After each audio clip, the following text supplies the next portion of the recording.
David Spada is a successful attorney whose dream was to become a sports talk show host.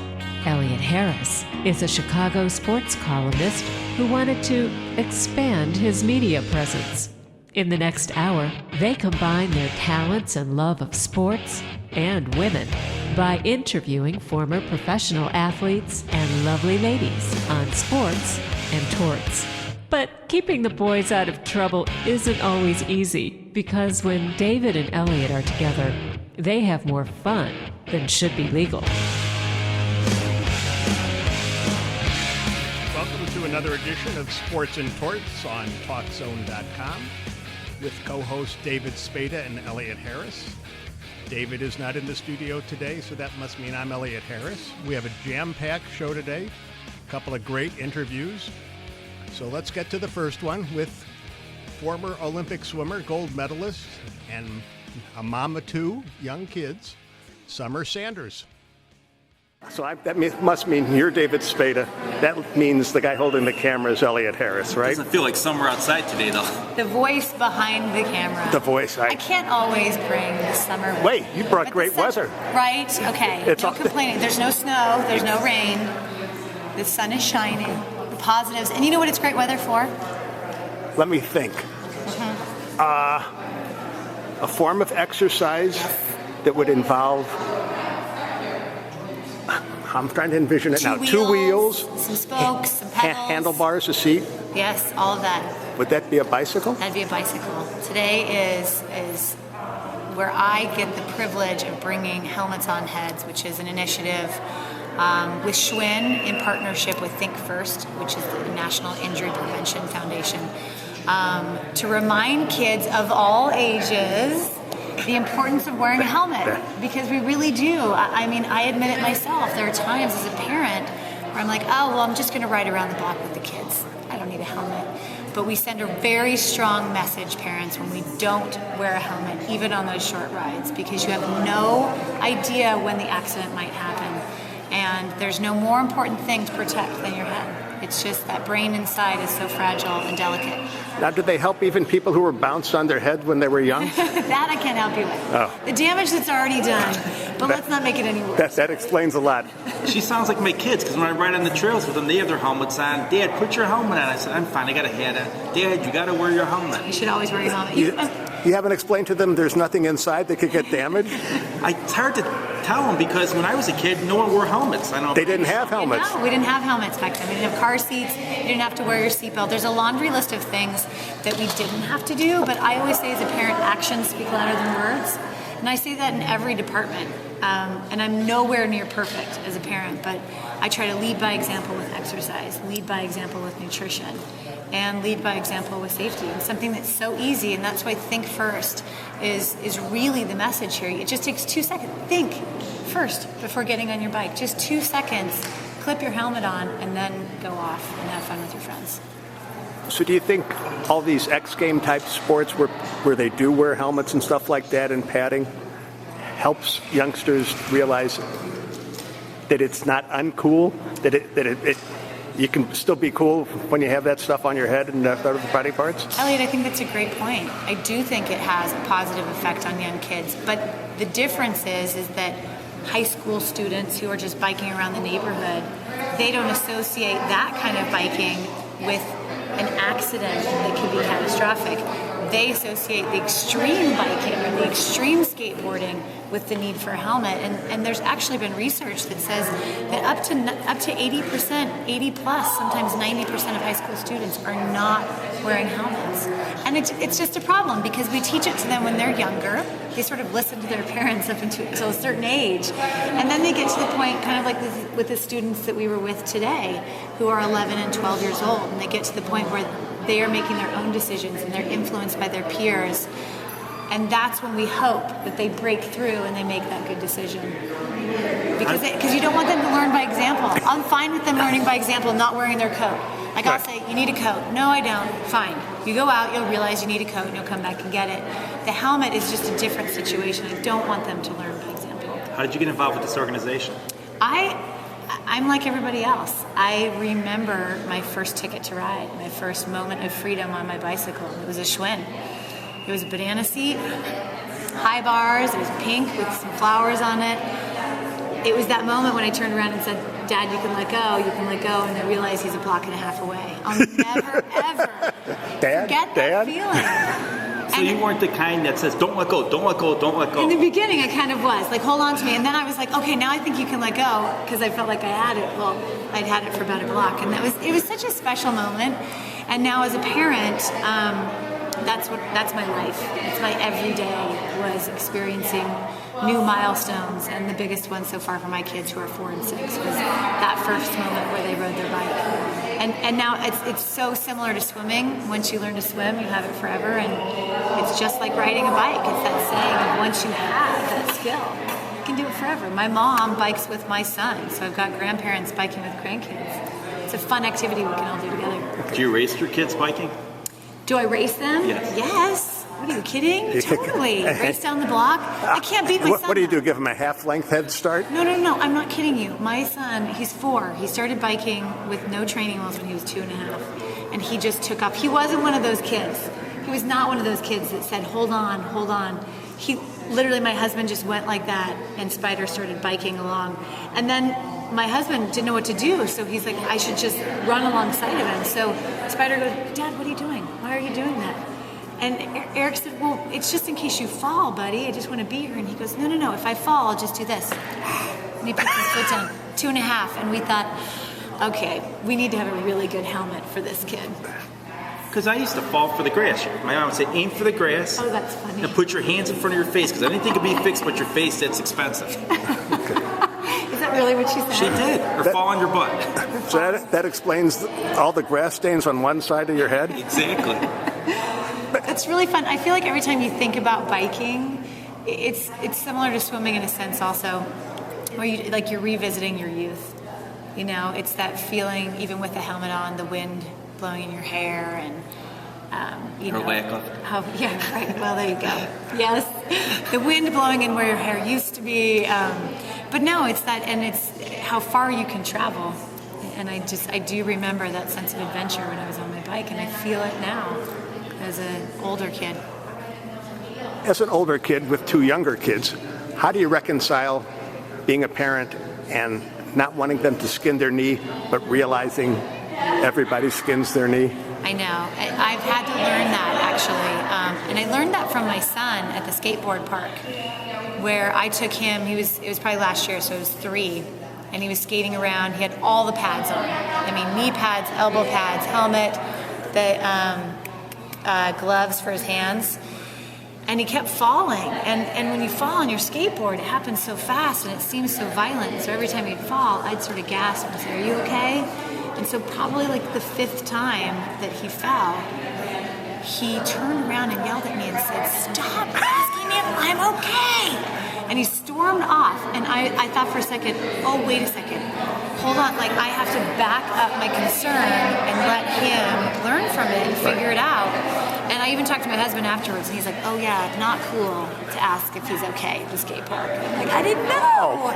There's no handbook. Like your husband never, does things that the kids would complain about, right? No, my husband is a 3-time Olympic skier. So he's the kid that was in the emergency room 20 times before the age of 10. He's the daredevil of the family, and I feel like my son got a bit of that. And I was not. I was in melted snow, melted ice. I was floating around in water. The worst I did was one time I slipped and fell on the pool deck and I bonked my tooth. And the other time I hit my head when I wasn't paying attention. So there's not a lot you can do. Unless you're on the diving board with the high dive. Diving is a different situation. Was that Greg Louganis is the one who did that? Yes. And there's actually, like, on a serious side, when it comes to swimming, there are serious injuries that have happened in the swim pool and when I've been there, and people diving in when it's too shallow, and so all of those things should be respected, absolutely. But overall, compared to downhill ski racing, you would think your husband would have enough trips to the emergency room already. That's not the sort of legacy I think we as parents want to pass on. What's so cool about kids that want to try things and that sort of push our comfort zone as parents, is watching them and sharing with them what they can and can't do. So maybe extending the limits a bit more than you would. Because when you do think back to when we were kids, we didn't have all these concerns. Our parents really let us do almost anything we wanted to, as long as we came back when we were called in at dinner time. How much trouble could you get into? Right? So we thought. But now we know so much more about what could happen. So I try to balance that. I definitely try to keep myself in check, and because I know it's just ingrained in my kids to try these things. And the most important thing, and I'm not making this up because I spoke to my pediatrician about it, when not trying to put out the flame of that passion of wanting to be aggressive and try different sports, the most important thing she said to do was to protect their head. Just protect their head. So if my kid's climbing a tree, he wears a helmet. It's just, it's the most important thing in our household. So if your son says at age 7 or whatever, I want to play football? I know. That's a different story. Actually, my husband was not allowed to play football. His dad said no football, and he was a football coach and a football player, but he just felt like football was out of it. I don't know what we would do. I love football. I love it so much. But yeah, it's a concern because of all of the injuries. The cool thing about this program is you can go to helmetsonheads.org. So your head doesn't go upside down like the A? This is that's the brain? Do you get it? Oh. There you go, right? Subliminal. Yes. So helmetsonheads.org, and you can learn everything you need to know about properly fitting your bike helmet. I say this to parents all the time. When it comes to your helmet, it's the one thing that you don't want to buy too big for your kid to grow into. Be prepared to replace the helmet every year, every 2 years, whenever your kid's head starts growing.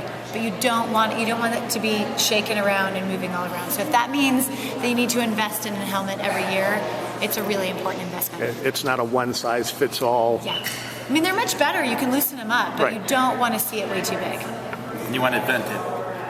Otherwise you get hot with those vents on top. Yeah. Like Bells, one of the helmets I know. You can dress your helmet up however you like. You can put bedazzle stickers it on it. You can bedazzle it. Totally. Yeah. Now they have cool socks or sleeves that you can put over your helmet that have nice spiky mohawks. I mean, kind of like the swim caps. Whatever you want to do. Did you bring your bedazzler with you today? I didn't bring my bedazzler. Oh, not today? Okay. Otherwise we would. Who do you guys cheer? Your sports talk show. Who do you guys cheer for? I mean, when you have Red Sox or White Sox and the Cubs. Cubs. Is it a neighborhood thing in Chicago, or what is it? It tends to be geographical. Okay. North side tends to be Cubs. South side tends to be White Sox. Okay. But there's always people on the north rooting for the Sox and people on the south rooting for the Cubs. And some people actually root for both teams. Who do you root for? Baseball-wise, I'm from Northern California, so I cheer for the Giants. Why not the A's? I don't know. It's just the Giants and Niners. Those were my teams growing up. Not the Raiders? Not the Raiders. I was a Niners fan. Where I grew up was literally where I swam was where the Niners had their summer camp. Okay. So, no, it's in Roseville, California. Actually, now it's Rockland, Roseville. I don't know if you know. Huge towns now. Montana fan?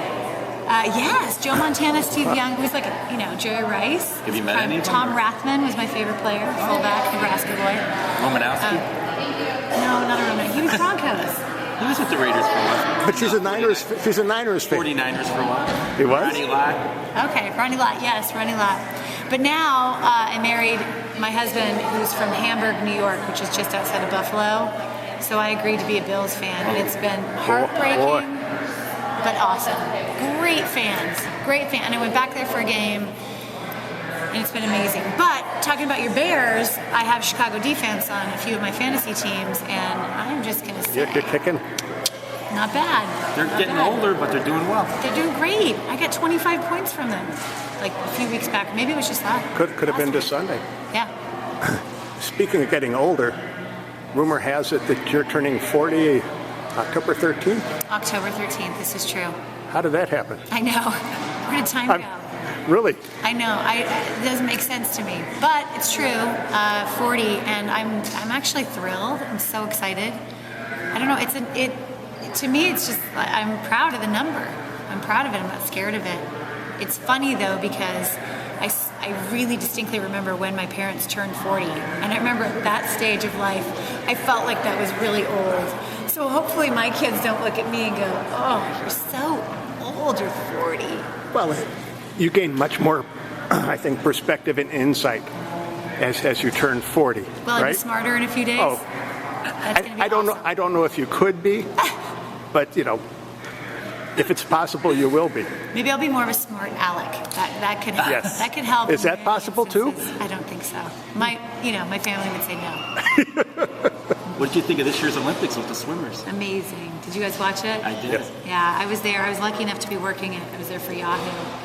And I was there every single night for finals. It was amazing on every level. I felt like it was the perfect ending to what was really probably a storybook career for Michael Phelps. Just an amazing career. And the way it started out with a fourth place in his first event, the 400 IM, and everyone thought, oh no, we're not going to see our hero excel at these games. And then he brings it back race after race, the disappointment in the relay, but then he anchors the relay and gets his 19th medal. And then it was just gold from there on out. He couldn't have written it any better. You got to see so many sides of him and the way he's grown up in sports. I was so impressed. But then on the women's side, Missy Franklin and Katie Ledecky were brilliant. They were inspiring, motivating, and I look at those two girls and I see the future of not just women's swimming, but all of USA swimming. Now, we had Dara Torres, who's a little bit older than you. So is it time for a Summer Sanders comeback? Elliott. No. And I'm not just saying that. I like the position that I'm in, and that position is in the stands cheering. I'm a really good cheerer. I can cheer on Team USA forever. I cherish my time that I had as an Olympian in the pool, and I cherish every moment of that now. There's nothing I'm missing from my swimming career. I really did love every second of it. So no decathlons? So you're mentioning biking and swimming? No, but I ran the Chicago Marathon last year. How'd you I've gotten do into it? running. I did a triathlon 2 summers ago. I'll do another one of those. Is that what keeps you in shape? You're obviously still in shape. Yeah, I like to work out. I love it. And running I worked for the NBA for about 10 years. I was traveling so much. So every NBA city is basically a great running city. So I'd bring my running shoes, and a lot of my coworkers and I would go out for runs. And You weren't running away from the athletes? no, it's running around them. No, that was my source of exercise. So I do love it. I swim still. I love bike rides. A lot of my exercise sort of floats around social activities. So I'll do girls' nights, bike rides, date night bike rides. My husband and I run on a Sunday afternoon, and then we'll all have brunch afterwards. My daughter's done a 5K. My daughter, who is 6, has now done 2 5Ks. She did one when she was 5 and one when she was 6. She wanted to do it. She Really? was like, you wake me up, Mom. It was on 4th of July, and she ran every single step of it. It was So amazing. that competitive gene, It's in my daughter. that you've passed that along? Yeah, I see it in her. I totally recognize it. It's very interesting. Who's more competitive, you or your husband? Being both Olympic athletes. I know, that's interesting. Equally, I think. Equally. It depends on the sport and the activity or the card game. Who talks more trash? I do. Are you kidding? I totally do. Absolutely. Now, do you have to rein in that competitiveness for the kids at any point? Or do you just say... Yeah, that's a great question, because I'm a huge fan of not containing or putting out the competitive fire, but sort of managing it. And I think that what I have to do with my kids is remind them about the humble winners and the humble losers, and that's something that I think right now in their stage of sports is the most important thing to teach them: how to be a good teammate and how to deal with both those things. I mean, they are so fired up when they score a goal or if they win a game, and I'm super excited for them when they win, but I'm also very focused on making sure that they congratulate the other team and there's good sportsmanship. Do they swim or they're not in the swim? Yes, my daughter, you should see my daughter, she's so cute. She swims, and she gets so excited and so nervous about each race. And I have to tell her 20 times what the event is. 25 freestyle. Okay. What does freestyle look like again? And I'll do the freestyle. Okay. And then her favorite race is the 100 IM. And it's so cute. We can't leave the meet until she's done the 100 IM, even if it's dark outside. And my husband has to stand at one end and I stand at the other, and so I'll remind her what stroke she starts with, and then she'll touch the wall and look up at my husband, and he'll go, backstroke, what does that look like? And then she'll push off, and then I'll say breaststroke. So it's really cute. It's such a fun, I'm at a really fun stage of parenting right now. I would have thought your kids would have been born underwater. Yes, right? No. In a hospital. Not underwater. Not underwater. Do you let your kids compete against each other? My wife, my 8-year-old, almost 7-year-old, they're both girls, they both swim, and I have them swim against each other. My wife goes, I don't want to compete against each other, so she won't let them race. I let them race. She says it's not good them competing against each other. I don't have two of the same sex, so I have an older girl, younger boy. I feel like I got a lot out of racing against my brother, who is 2.5 years older than me. So again, a different sex, I think, can be difficult. Two girls racing against each other. I don't know what to say, except for it can only make them better, and it can only give you an opportunity to teach those valuable lessons. About winning and losing and competing. Yeah. And what's so cool about swimming... They'll still hate each other when they're teenagers, right? What's so cool about swimming, honestly, though, is that it's all time-based. So yes, there are the ribbons at the end of the meet, but as long as you keep focusing on those times and you keep bettering your times, then you have small little achievements along the way to keep you going, keep the motivation. I went to my first meet last year because the 7 or 8-year-old was swimming. I didn't realize how competitive this is in the timing. They've got one timer holding it, a backup timer, they've got plungers that stop it, and then they've got the official times. I'm like, this is like the Olympics. The times are important, okay? That kid's gonna pop out. I teach all these kids, because so many of the kids just want to pop out and get their ribbon, and I'll always remind them, you need to check out your time. What was your time? It's so important for them to learn what they should expect from their time, so that they have another thing to focus on besides the winning and the losing. But again, I love the idea that there's a first place winner, second place, third place, and on down. I think you have to have something to shoot for, and it's great when you see a kid that's competitive and wants to win. And it's great when you see a kid competitive and really bummed out that they didn't. It's just managing that. Other than promoting helmet safety for bicyclists, what else do you have going on these days? I am working for the Pac-12 network. You mentioned Ronnie Lott. Rick Neuheisel, Ronnie Lott, and myself are the faces of the Pac-12 network. It's that conference out west. You heard of it? I'm going. You remember it was a Pac-8. I'm going. Rick Neuheisel, Ronnie Lott, Summer Sanders. Okay. One of these is not like the other. I know. Well, very obviously the bread and butter of the network is the football. Right. And that's because it's right now, and it's amazing. If you look at the Pac-12, we've got Oregon State, USC, Stanford, Arizona State. All these teams that are ranked, if not ranked yet, they're going to, have the potential to be ranked at the end of the season. So it's a really cool time. So what do you do? X's and O's? I was just there yesterday. Well, not for football, although I love football. But I've been a TV host for the past 20 years. So I've been hosting shows for longer than I've been a swimmer and an athlete. It's what I love to do, and that's what I do for them.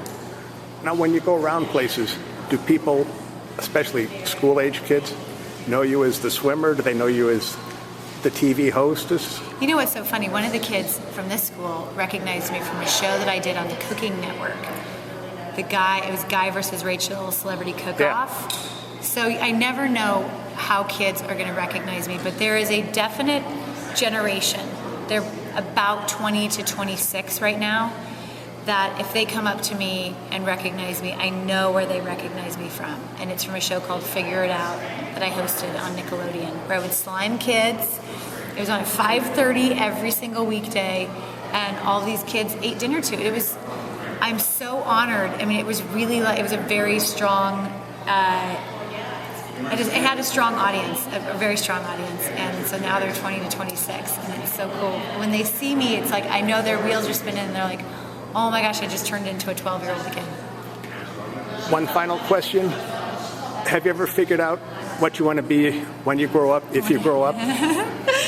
When I grow up, I want to be the person that gets to rate all resorts and travel amenities around the world. I love to travel. I've always traveled with my kids. I love seeing the world, so when I grow up, I want to be that person that gets to experience all of it. The guy doing it now is kind of ready to retire, I think. Robin Leach. Oh, right. Lifestyles of the rich and famous. There we go. There you go. We'll look for you. Thank you. Thank you very much for your time. Thanks. Wow, that was a fun experience, I have to tell you. David and I having the chance to sit down and talk with Summer Sanders for as long as we did. A once-in-a-lifetime experience, but we hope to do it again sometime. Stay tuned. Coming up, New York Giants Pro Football Hall of Famer Harry Carson. You're listening to Sports and Torts on TalkZone.com.